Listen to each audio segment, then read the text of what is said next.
कि कोई महापुरुष अपने जीवन के अंतिम समय में यदि किसी बात को लेकर के रोता है, अगर उसको जीवन ज्यादा मिल जाए तो उसी बात को पहले फॉलो करेगा वो। माँ बाप जब जाने लगते हैं, मरने लगते हैं, तो कभी कभी कहते हैं कि बेटा ये काम नहीं हो पाया, बहुत प्रयास किया लेकिन ये काम नहीं हो पाया। तो अगर उनको 10 बरस की जिंदगी और मिल जाए तो उसी काम को करते वो। इसका ये अर्थ हुआ। ये बात मानवर कांसीराम जी ने पढ़े लिखे कर्मचारियों को संकल्प लिया कि मुझे, तो एक काम उनकी जिंदगी में अधूरा था जो कर नहीं पाया, कि कोई महापुरुष अपने जीवन के अंतिम समय में यदि किसी बात को लेकर के रोता है, अगर उसको जीवन ज्यादा मिल जाए तो उसी बात को पहले फॉलो करेगा वो। माँ बाप जब जाने लगते हैं, मरने लगते हैं, तो कभी कभी कहते हैं कि बेटा ये काम नहीं हो पाया, बहुत प्रयास किया लेकिन ये काम नहीं हो पाया। तो अगर उनको 10 बरस की जिंदगी और मिल जाए तो उसी काम को करते वो। इसका ये अर्थ हुआ। यह बात मानवर कांसीराम जी ने पढ़े लिखे कर्मचारियों को समझाई कि यदि बाबा साहेब डॉक्टर अंबेडकर जीवित रहते, उनकी आयु खत्म नहीं होती, तो एक काम उनकी जिंदगी में अधूरा था जो कर नहीं पाए, पढ़े लिखे लोगों को ऑर्गेनाइज नहीं कर पाए और जीवन छोटा पड़ गया। अगर वो होते तो पढ़े लिखे लोगों को ऑर्गेनाइज करते, इन कर्मचारियों को संगठित करते वो। तो अब बाबा साहब नहीं है, हम लोगों का यह दायित्व बनता है कि हम पढ़े लिखे कर्मचारियों को संगठित करें, उन्हें ऑर्गेनाइज करें। तो अब पढ़े लिखे लोगों को हमें संगठित होना होगा और तैयार होना होगा। लोगों की बात समझ में आई और लोगों ने हामी भरी कि हम आपके साथ हैं, आप इस काम को प्रारंभ कीजिए और पढ़े लिखे शिक्षित कर्मचारियों को इकट्ठा कीजिए। साथियों, जब थोड़ा थोड़ा कर्मचारियों का संगठन बना लिया, इकट्ठे हो गए लोग, तो उन्होंने बाबा साहेब डॉक्टर अंबेडकर की 2 बात समझाई। बहुत सारी बात समझाई, लेकिन उसमें 2 बात जो समझाई, जो बाबा साहब के जीवन से लिया, वो सबसे प्रमुख बात रही। कौन सी बात समझाई? आप लोग भी बामसेफ की मीटिंग में बैठे हैं, इसलिए अपना कंसेप्ट आप लोग क्लियर कर लें। इस बात से लेकर कोई सवाल करता है तो आप जवाब दे सकते हैं। कौन सी प्रमुख 2 बात उन्होंने अपने जीवन में उतारी और अपने साथियों के जीवन में उतारी? मानवर कांसीराम जी ने पहली बात उतारी, उन्होंने पॉलिटिकल पावर इज मास्टर की which can open each and every lock for your progress. राजनैतिक सत्ता वो मास्टर चाबी है जिससे आप अपने विकास के बंद ताले खोल सकते हैं। राजनैतिक सत्ता वो मास्टर चाबी है जिससे आप अपने विकास के बंद ताले खोल सकते हैं, अर्थात अपने विकास के सारे ताले खोल सकते हैं, सारे दरवाजे खोल सकते हैं। पॉलिटिकल पावर इज मास्टर की, गुरु किल्ली कहा उसको, राजनीतिक सत्ता को। मैं आपसे डिस्कस करता हूं। मैं बिहार में था, पटना में, वहां पे एक कोई, जैसे दिल्ली में ताल कटोरा इंडोर स्टेडियम है, बड़ा हॉल। अरे ये तो टोटल मीठा है भाई, ठंडा मीठा है। 5000 कर्मचारी इकट्ठा हुए कृष्ण मेमोरियल हॉल में। उससे 2-3 किलोमीटर की दूरी पर हमारी ऑफिस थी। हम बैठे, अपने कुछ साथियों को लगा कि नेटवर्क बनाए हुए हैं, क्या चल रहा है, क्या हो रहा है। 5000 अधिकारी कर्मचारी इकट्ठा होकर के और नारा लगा रहे हैं कि प्रमोशन में रिजर्वेशन लागू करो। किसको कह रहे हैं? नीतीश कुमार को कह रहे हैं। बैठे हैं हॉल में, नीतीश कुमार सरकार चला रहा है और नारा लगा रहे हैं कि प्रमोशन में रिजर्वेशन लागू करो। सबसे बड़ी पोस्ट क्या होती है अगर आप नौकरी पर पहुंचे? सबसे बड़ी पोस्ट जो है आईएएस की होती है, और सबसे बड़ा जो आईएएस होता है उसको सेक्रेटरी बोलते हैं। राज्य में सबसे बड़ा जो सेक्रेटरी होता है उसको चीफ सेक्रेटरी बोलते हैं, और जो केंद्र में सबसे बड़ा सेक्रेटरी होता है उसको कैबिनेट सेक्रेटरी बोलते हैं। इससे बड़ी पोस्ट तो नहीं है नौकरी में। क्या ये प्रमोशन में रिजर्वेशन कैबिनेट सेक्रेटरी लागू कर पाएगा कि चीफ सेक्रेटरी लागू कर देगा? कितने अधिकार हैं उसके पास? वो नौकरी कर सकता है, वेतन ले सकता है, अपने बीवी बच्चों में आकर के रह सकता है। वो मंत्री जो कह दें उसको जाके करके आ सकता है। वो अमेंडमेंट नहीं कर सकता, प्रमोशन में रिजर्वेशन नहीं लागू कर सकता है। आपको आरक्षण नहीं दे सकता, वो आपके आरक्षण को घटा बढ़ा नहीं सकता है। वो आपका 13% है, 12% नहीं कर सकता, 13 से 18% वो नहीं कर। कौन कर सकता है? वो कर सकता है जिसके हाथ में पॉलिटिकल पावर है। मुख्यमंत्री कर सकता है और प्रधानमंत्री कर सकता है। ये भारत का संविधान कहता है। विधानसभा में प्रस्ताव लाकर, बिल लाकर और उसको अप्रूव करवाकर 2/3 बहुमत से, और मुख्यमंत्री कर सकता है जो उसके अधिकार क्षेत्र में है।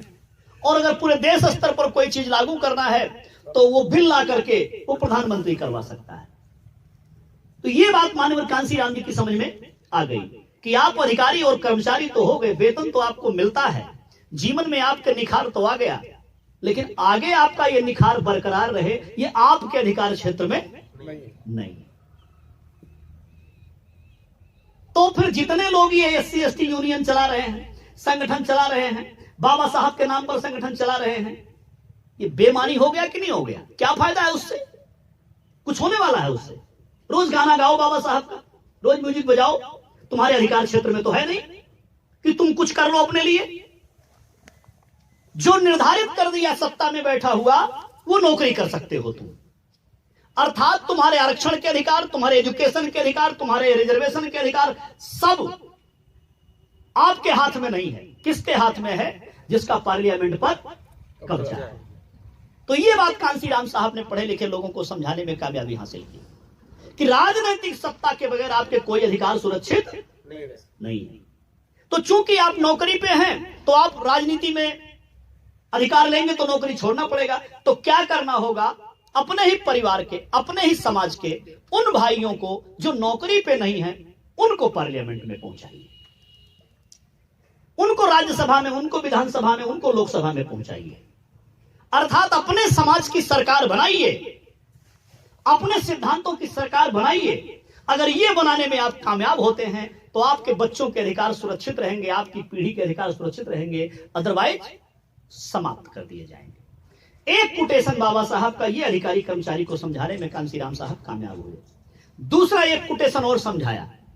कौन सा कोटेशन समझाया? देश की जो राजधानी दिल्ली है उसके संसद भवन के सामने बाबा साहब की एक मूर्ति लगी हुई है, स्टैचू लगी हुई है। कैसी लगी हुई है? ऐसे उंगली किए हुए लगी हुई, ऐसे उंगली किए हुए लगी है। हम राजस्थान में कई जिले में घूमते रहे, ये वकील साहब साथ में रहते हैं, ये मुझे बताते रहते, देखिए साहब वो मूर्ति ऐसे लगी हुई, ऐसे नहीं लगी है, ऐसे लगी हुई है। कांग्रेस बीजेपी वालों ने मूर्ति गड़बड़ कर दिया, ये हमारे बाबा साहब की संस्था चलाने वालों ने मूर्ति का रूप बिगाड़ दिया। अरे बाबा साहब किसी ऊपर नीचे वाले चक्कर में थोड़े पड़े थे, बाबा साहब की मूर्ति ऐसी लगी हुई है। ये मूर्ति क्या कहती है? बाबा साहब का कोटेशन उसी मूर्ति के नीचे लिखा हुआ है। क्या लिखा हुआ है? इंग्लिश में कोटेशन है, capture this temple of power for your emancipation. सत्ता के इस मंदिर पर कब्जा कर लो अपनी मुक्ति के लिए। अगर आपको अपने दुखों से मुक्ति चाहिए, अपने दुखों का निवारण चाहिए, तो सत्ता के इस मंदिर पे कब्जा कर लो। तो बाबा साहेब डॉक्टर अंबेडकर ने पार्लियामेंट पर, देश की विधानसभा पर और देश के पार्लियामेंट पे कब्जा करने के लिए उंगली उठाई, जो इशारा करती है देश की पार्लियामेंट की तरफ, देश की विधानसभा की तरफ। हम लोग क्या कर रहे हैं? हम उस सत्ता के मंदिर पर कब्जा नहीं कर रहे हैं, हम हनुमान जी के मंदिर पर कब्जा कर रहे हैं, दुर्गा जी के मंदिर पे कब्जा करने में लगे हैं, राजा रामचंद्र के मंदिर पर जाकर वहां अयोध्या में कब्जा करने में लगे हुए। तो तुम्हारे अधिकार तो मारे जाएंगे। इस मंदिर में तो अधिकार सुरक्षित होंगे नहीं। जिस मंदिर में अधिकार सुरक्षित होने वहां आप जाना नहीं चाहते, वहां अपने भाइयों को भेजना नहीं चाहते, उसके लिए कोई आंदोलन नहीं चलाते। दो कोटेशन पढ़े लिखे एम्प्लॉयज को कांशीराम साहब समझाने में कामयाब हुए। बात उन लोगों की समझ में आ गई, उनके पीछे 100 की संख्या में, 200 की संख्या में, 500 की संख्या में कर्मचारी अधिकारी तैयार होने शुरू हो गए। फिर उन लोगों ने सवाल किया कि साहब फिर हम लोग कैसे सत्ता के मंदिर पर ले जाएंगे अपने भाइयों को? तो फिर उन्होंने नजर दौड़ाई तो उनको एक पॉलिटिकल पार्टी नजर आई। कौन सी पॉलिटिकल पार्टी नजर आई? बाबा साहेब डॉक्टर अंबेडकर ने जिसका ढांचा बनाया था, जिसका नाम रिपब्लिकन पार्टी ऑफ इंडिया था, आरपीआई। बाबा साहेब डॉक्टर अंबेडकर के द्वारा बनाई हुई पार्टी आरपीआई को उन्होंने चिन्हित किया और अपने उन साथियों से कहा कि इस आरपीआई को हमें संसद तक ले जाना चाहिए, जिसका निर्माण बाबा साहेब डॉक्टर अम्बेडकर ने ही किया है। कांसीराम साहब ने 1965 में नौकरी छोड़ दिया और नौकरी छोड़ने के बाद अपनी मां को 20 पन्ने की चिट्ठी लिखी और उस चिट्ठी में निचोड़ के तौर पे लिखा अपनी मां को कि हे मां, अभी तक मुझे लगता था कि तू मेरी मां है, मैं तेरा बेटा हूं। मैं नौकरी करूंगा, तेरे लिए बहू लेकर आऊंगा और बेटा बहू मिलकर तेरी सेवा करेंगे, सम्मान करेंगे। लेकिन अब मैंने जब बाबा साहेब डॉक्टर अम्बेडकर का जीवन पढ़ लिया है, इस देश में अलग अलग जाति में बटे हुए लोगों की स्थिति को जान लिया है, तो मुझे ऐसा लगता है कि मैं सिर्फ तेरा बेटा नहीं हूं, इस देश में जितनी दुखी पीड़ित मां है, मैं उन सब का बेटा हूं।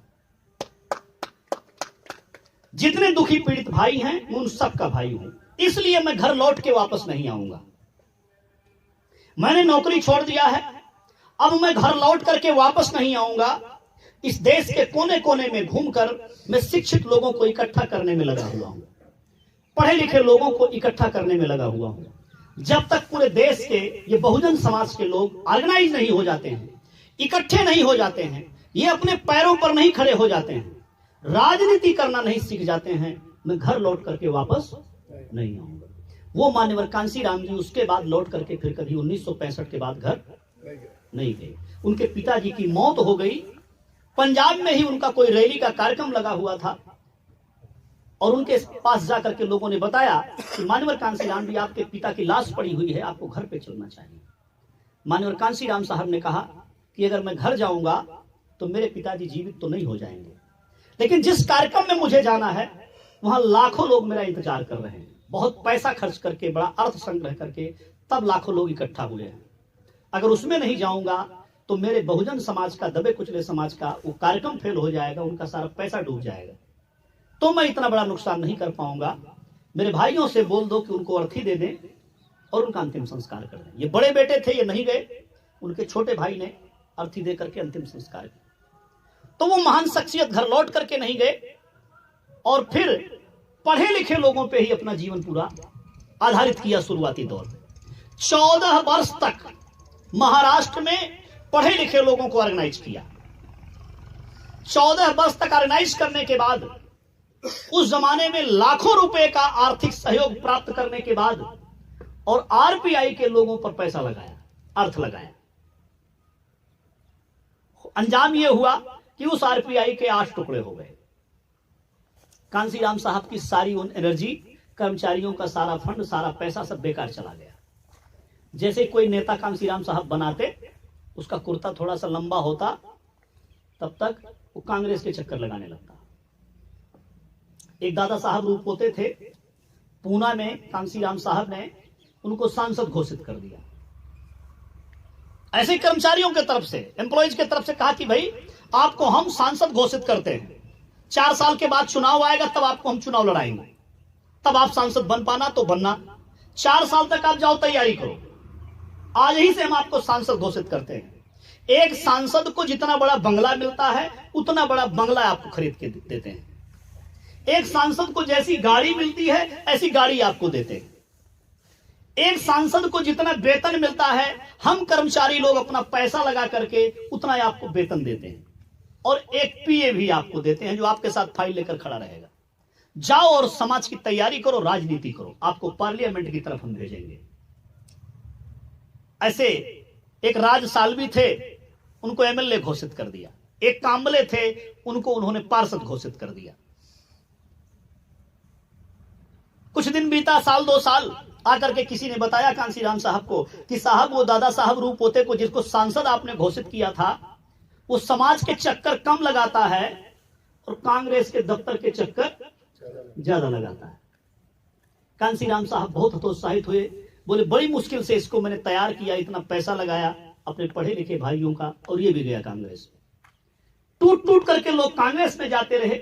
आरपीआई के 8 धड़े हो गए, 8 टुकड़े हो गए। 1971 में आरपीआई का और कांग्रेस का समझौता हुआ। कांसीराम साहब चूंकि कर्मचारियों का संगठन चलाते थे, किसी हॉल में समझौता हो रहा था, बाहर गेट पर बैठे हुए थे कि आज क्या समझौता होता है। कांग्रेस का नेता कोई एसआर बॉम्बई निकला और कोई दादा साहब गायकवाड़ आरपीआई का नेता निकला और दोनों ने हाथ ऊंचा करके समझौता घोषित किया। 521 सीट पार्लियामेंट की तब होती थी और घोषणा किया कि 520 पर कांग्रेस लड़ेगी और 1 सीट पर आरपीआई लड़ेगी। कांसीराम साहब माथा पकड़ के बैठ गए, कई दिन तक कमरे से बाहर नहीं निकले। बोले ये कैसा समझौता हुआ? गांधी को मिली 500 सीट, 520 सीट और अंबेडकर को मिली 1 सीट। तो फिर सोचा कि मैं जिसको भी नेता बनाता हूं, आगे करता हूं, वो तो कांग्रेस में अपना सौदा कर लेता है, वो बिक जाता है। ये नेताओं का बिकने का सिलसिला कैसे बंद होगा? फिर अपने विवेक पर जोर डाला, बात समझ में आई और फिर उन्होंने एक निचोड़ निकाला। एक कोटेशन है इंग्लिश का, वो मैं बोलता हूं, फिर हिंदी उसकी बताता हूं। The people whose non political roots are not so strong can not be succeed politically. The people whose non political roots are not so strong can not be succeed politically. जिस समाज की गैर राजनैतिक जड़ें मजबूत नहीं होती हैं, वो समाज राजनीति में कामयाब नहीं हो सकता है। गैर राजनीतिक जड़ें जिसकी नहीं होंगी, वो राजनीति में कामयाब नहीं होगा। गैर राजनीतिक जड़ें कौन कौन सी हुई? एक तो ये बामसेफ हो गई, पढ़े लिखे एम्प्लॉइज हो गए। ये मजबूत नहीं होंगे तो राजनीति में कामयाबी नहीं मिलेगी। जिसका बुद्धिजीवी राजनीति ना करता हो, जिसका बुद्धिजीवी राजनीतिक समझ ना समझता हो, जिसको वेतन मिलता है, जिसको पावर मिलती है, उसे ही राजनीति करने का कोई चस्का ना हो, उसे राजनीति करने का सलीका ना हो, तो उसका समाज का नेता कैसे बन जाएगा? तो गैर राजनीतिक जड़ें अर्थात एम्प्लॉइज को तैयार करना, अर्थात विचारधारा को तैयार करना, अर्थात पूंजी को तैयार करना। 3 बातों को गैर राजनीतिक जड़ कहा उन्होंने। कर्मचारियों को, आर्थिक सिस्टम को, पैसा पैदा करने को और विचारधारा पैदा करने को। तो फिर इन 3 चीजों को मजबूत करने के लिए कांसीराम साहब ने कहा तो हमें गैर राजनीतिक जड़ों को लगाना है। हमारे समाज की गैर राजनीतिक जड़ें नहीं लगी हुई हैं, हमें गैर राजनीतिक जड़ों को लगाना है और फिर उन्हें मजबूत करना है। यह फैसला लेकर के कांसीराम साहब पूना से, महाराष्ट्र से चल करके दिल्ली चले आए 1971 में। 57 में काम शुरू किया और 1971 में 14 वर्ष हो गए। 14 वर्ष तक का अनुभव लेकर के फिर दिल्ली की तरफ आए। 1971 में 6 दिसंबर को कोई 200-250 एम्प्लॉइज को इकट्ठा किया दिल्ली में, उनके साथ सम्मेलन किया और सम्मेलन करने के बाद यह निचोड़ निकाला कि मैं इसलिए फेल हो गया क्योंकि मैं महाराष्ट्र के पूना और मुंबई में संगठन बना रहा था। पूरा देश अछूता पड़ा हुआ है, मैंने पूरे देश पर तो संगठन नहीं बनाया, इसलिए मैं फेल हो गया और समाज बिकता रहा। फिर निचोड़ निकाला कि नेता बिकते क्यों हैं? तो निचोड़ निकाला कि नेता इसलिए बिकते हैं क्योंकि उनका समाज बिकता है। समाज 1000 रुपए में, 2000 रुपए में, 200 रुपए में, 500 रुपए में, ढोलावारू में बिकता है। तो नेता सोचता है उस समाज का कि इसको तो 500 रुपए मिलते हैं, ये बिक जाता है, उसको 2000 मिले तो वो बिक गया, 5000 मिले वो बिक गया, मुझे तो 5 लाख मिल रहे हैं, मुझे पैसा काटने दौड़ रहा है, तो वो भी फिर बिक जाता है। तो ये निचोड़ निकाला कांसीराम साहब ने कि जिसका समाज बिकता है उसका नेता भी बिकता है। तो नेता ना बिके, इसके लिए मुझे ना बिकने वाला समाज बनाना पड़ेगा। तो ना बिकने वाला समाज बनाने का संकल्प लिया माननीय कांसीराम जी ने। तो ना बिकने वाला समाज कैसे बनेगा, उन लोगों के बीच में 1971 में डिस्कस किया कि हमें ऑल इंडिया स्तर पे, बड़े पैमाने पे हमें पढ़े लिखे लोगों को संगठित करना होगा। छोटे स्तर पे नहीं, बड़े स्तर पर हमें संगठित करना होगा। बड़े पैमाने पे एक कर्मचारी संकल्प लिया।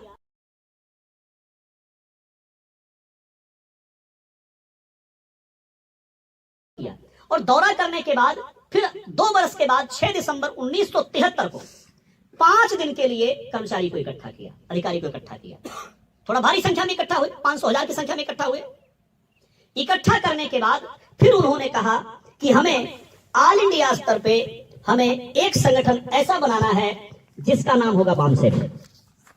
जिसका नाम होगा बामसेफ। बामसेफ का कंसेप्ट रखा 1973 में बाम सेफ का कंसेप्ट रखा उन्होंने, और फिर कहा कि ये बाम सेफ बनेगी कैसे। ये बाम सेफ 3 बातों को लेकर के बनेगी। बाम सेफ मास बेस्ड